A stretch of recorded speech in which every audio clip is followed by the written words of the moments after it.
आज हम फिर एक नई वीडियो के साथ आए हैं। आज हम बात करेंगे MRI मैग्नेटिक रेजोनेंस इमेजिंग के बारे में। आज हम बात करेंगे कि MRI और CT स्कैन में क्या अंतर होता है, MRI किन किन बीमारियों के रोगों में कराया जाता है और MRI जांच कराते समय कौन कौन सी बातों का और कौन कौन सी सावधानियों का ध्यान देना चाहिए।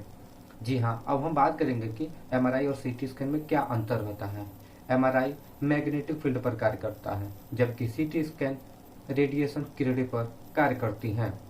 वहीं MRI जांच करने में लगभग 15 से 90 मिनट के बीच तक का समय लग सकता है।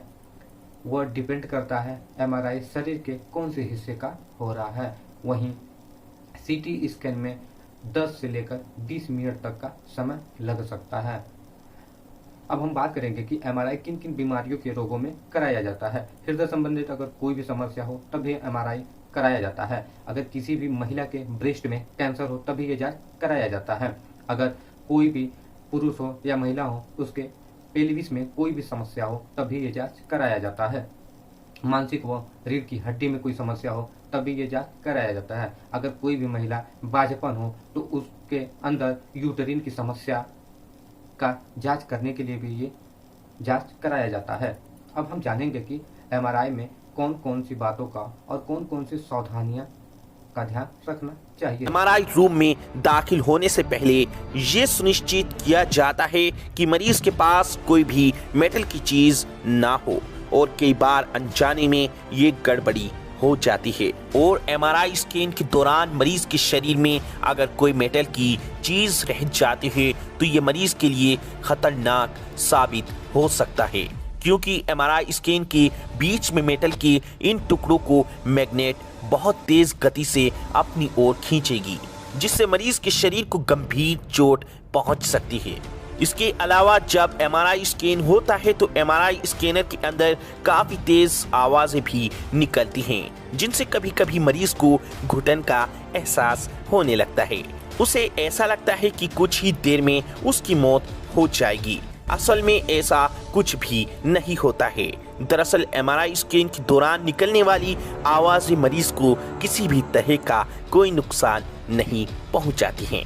दोस्तों, एक रिसर्च के दौरान ये पता चला है कि दुनिया में रोजाना करोड़ों लोग किसी न किसी बीमारी का शिकार होते हैं और इन लोगों की इन्हीं अलग अलग बीमारियों का पता लगाने के लिए डॉक्टर्स अलग अलग टेस्ट करते हैं ताकि बीमारी का पता लगाकर उसका इलाज किया जा सके।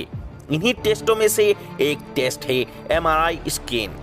हो सकता है शायद आपने इसका नाम भी कभी ना कभी जरूर सुना होगा, पर हम में से कई सारे लोग MRI स्कैन के बारे में ज्यादा कुछ नहीं जानते हैं। आपको मैं अधिक जानकारी के लिए बता दूं, MRI स्कैन के आने के बाद से मेडिकल लाइन में एक अलग ही भूचाल आ गया है। इस स्कैन ने पिछले कुछ सालों में डॉक्टर्स का काम और भी आसान कर दिया है। आज के समय में अधिकतर डॉक्टर्स मरीज के शरीर की हर बीमारी का पता लगाने के लिए MRI स्कैन का ही इस्तेमाल करते हैं, और ऐसा इसलिए क्योंकि MRI स्कैन मरीज की हर बीमारी का पता बिल्कुल सटीकता से लगाने में सक्षम है। आज MRI स्कैन किसी भी बीमारी का पता लगाने का सबसे आसान तरीका बन चुका है और इसीलिए डॉक्टर्स ज्यादातर मरीजों को MRI स्कैन कराने की सलाह देते हैं। ऐसे में आपके मन में कभी ना कभी ये सवाल जरूर आया होगा कि आखिर ये MRI स्कैन होता क्या है और इसे किया कैसे जाता है, या फिर इसे करवाने से कोई नुकसान तो नहीं है। इन सब सवालों के जवाब पाने के लिए आप इस वीडियो को आखिर तक देखते रहें। दोस्तों, MRI स्कैन की full form magnetic resonance imaging है, यानी इसका मतलब हुआ कि एक चुंबक की सहायता से होने वाला स्कैन, जो कि तकरीबन 15 से 90 मिनटों तक का होता है। MRI स्कैन में कितना टाइम लगेगा, ये शरीर के किस हिस्से का स्कैन होगा, इस पर भी डिपेंड होता है। आपको जानकर हैरानी होगी, जहां बाकी सभी जांचों जैसे एक्सरे और सीटी स्कैन में रेडिएशन और हानिकारक किरणों का इस्तेमाल किया जाता है, लेकिन वहीं एमआरआई स्कैन को करने में रेडिएशन के बजाय मैग्नेटिक फील्ड का इस्तेमाल किया जाता है और इसीलिए इसे एक्सरे और सीटी स्कैन से बिल्कुल ही अलग माना जाता है। वैसे एक रिसर्च के अनुसार पूरे शरीर में जहां हाइड्रोजन होता है उसके स्पिन यानी कि घूमने से एक इमेज बनती है जिससे डॉक्टर्स बीमारी का पता लगाते हैं। और ये बात तो हमें आपको बताने की बिल्कुल भी जरूरत नहीं है कि इंसान के शरीर में 70% पानी होता है और हमारे शरीर में मौजूद पानी के हर एक मॉलिक्यूल में 2 हाइड्रोजन प्रोटॉन्स होते हैं, जिसकी वजह से एमआरआई मशीन में लगी मजबूत चुंबकीय एक मैग्नेटिक फील्ड बनाती हैं और ये मैग्नेटिक फील्ड हाइड्रोजन के प्रोटॉन्स के साथ मिल जाती हैं।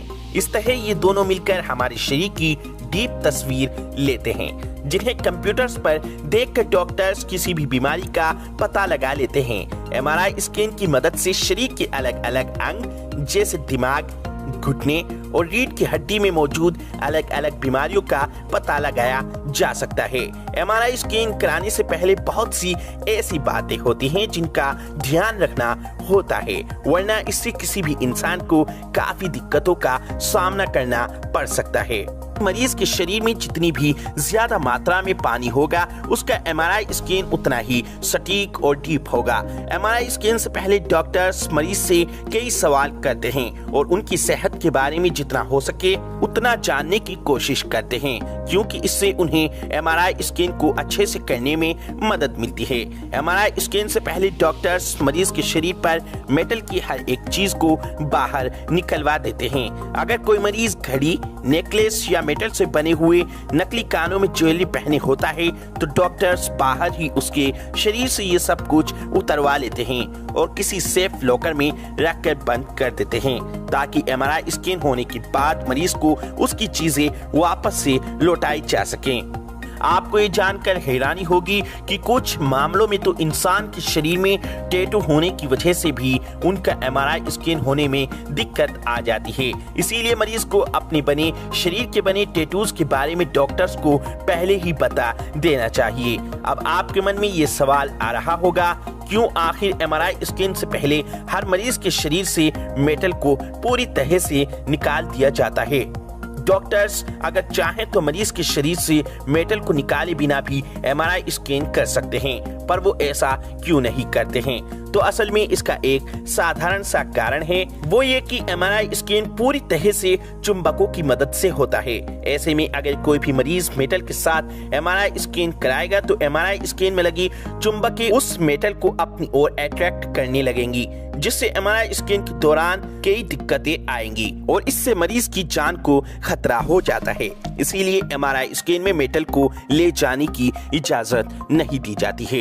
एमआरआई स्कैन में किसी भी दर्द निवारक दवाई या फिर एनेस्थीसिया का इस्तेमाल नहीं किया जाता है, क्योंकि एमआरआई स्कैन के दौरान किसी भी तरह का कोई भी दर्द नहीं होता है। हालांकि कुछ लोगों को बंद जगहों पर डर लगता है और एमआरआई स्कैन मशीन भी एक बंद जगह ही होती है, तो ऐसे लोगों को जो बंद जगहों से डरते हैं उन्हें डॉक्टर्स को इस बारे में बताना होता है, जिसके बाद डॉक्टर्स उन्हें हल्की सी शांति की दवाई दे देते हैं, जिससे उन्हें एमआरआई स्कैन के दौरान डर का एहसास नहीं होता है और उनका एमआरआई स्कैन शांति से हो जाता है। एमआरआई स्कैन में एनेस्थीसिया का इस्तेमाल अक्सर तब किया जाता है जब छोटे बच्चों का एमआरआई स्कैन होना होता है।